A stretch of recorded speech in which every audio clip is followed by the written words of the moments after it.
हरे कृष्णा।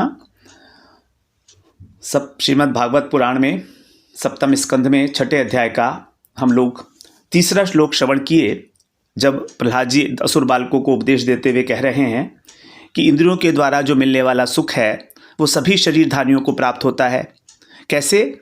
जैसे कि दुख, हम दुख के लिए कोई विशेष प्रयत्न नहीं करते अलग से, लेकिन फिर भी प्रारब्ध के अनुसार जैसे दुख प्राप्त होता है, उसी प्रकार से सभी योनियों में हमको सुख की प्राप्ति भी होगी।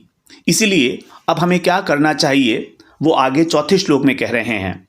प्रहलाद जी कह रहे हैं, तत्प्रयासो न कर्तव्यो यत आयुर्व्ययः परम न तथा विन्दते क्षेमं मुकुंद चरणाम्बुजम्। तत्प्रयासो न कर्तव्यो यत आयु व्ययः परम न तथा विन्दते क्षेमं मुकुंद चरणाम्बुजम्।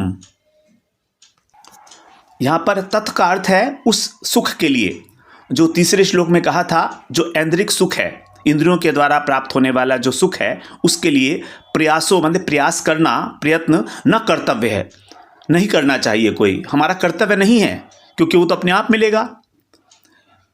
यतः परम, क्योंकि यत माने क्योंकि, परम आयु व्ययः, हमारी जो आयु है अगर हम उसमें लग जाते हैं उस सुख को प्राप्त करने के लिए, तो हमारी जो आयु है वो व्यय हो जाती है।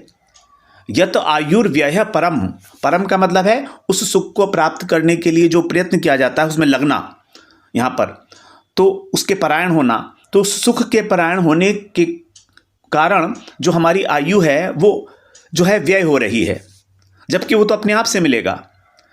तथा क्षेमम, फिर हम क्या करें? तथा माने और, क्षेम, क्षेम का अर्थ है कल्याण। तो उस कल्याण स्वरूप जो मुकुंद चरणाम्बुजम, भगवान मुकुंद हैं, कृष्ण हैं, उनके चरणाम्बुजन, उनके जो चरण हैं, न विन्दते, नहीं मिल पाते। तो उनके जो चरण कमल हैं उनकी प्राप्ति नहीं होती है हमको। जो स्वयं से मिलने वाली वस्तु है उसके लिए परिश्रम करना हमारी आयु और शक्ति को व्यर्थ गंवाने की भांति है। और जो इसी में उलझे रह जाते हैं, इसी के परायण हो जाते हैं, परम कह के कहा, जो इसी में उलझे रहते हैं कि मुझे किस प्रकार से अधिक सुख की प्राप्ति हो, उन्हें जो मुकुंद चरणाम्बुजम, भगवान के जो चरण कमल हैं, चरण कमल कैसे हैं? क्षेमम, जो परम कल्याण स्वरूप हैं, उनको न विन्दते, उनकी प्राप्ति नहीं होती, क्योंकि उसके लिए प्रयत्न ही नहीं करते। तो जब उसके लिए प्रयत्न ही नहीं किया गया है तो उनकी प्राप्ति कैसे होगी? तो जो वस्तु बिना प्रयत्न के प्राप्त हो रही है उसके लिए हम प्रयत्न करते हैं, ये तो उसको बुद्धिमानी नहीं कहा जा सकता, क्योंकि वो तो अपने आप से मिलने वाली वस्तु है प्रारब्ध के अनुसार। तत्प्रयासो न कर्तव्यो, उसके लिए हमारा प्रयास करना कोई कर्तव्य नहीं बनता है। तो हमारा कर्तव्य बनता है मुकुंद के चरणाम्बुज को प्राप्त करने के लिए, अपने कल्याण करने के लिए, जो कल्याण स्वरूप है, भगवान की सेवा के लिए, यही हमारा एकमात्र कर्तव्य है। इस प्रकार से तीसरा और चौथा श्लोक ये दोनों कनेक्टेड हैं।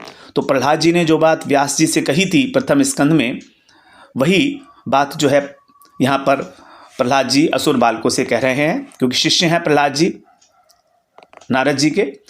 तो एक बार इसका उच्चारण और करते हैं चौथे श्लोक का।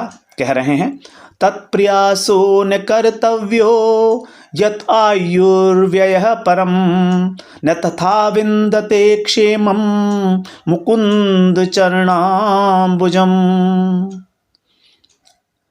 तो तीसरा और चौथा ये दोनों श्लोक बहुत आसान है याद करने में भी, इनको याद भी किया जा सकता है। तो इसको कंठस्थ करने का हम प्रयत्न करेंगे। पहला, तीसरा और चौथा, ये तीन श्लोक हम लोग अभी तक श्रवण कर रहे हैं। अगले सत्र में फिर हम 5वें श्लोक में प्रवेश करेंगे। हरे कृष्ण।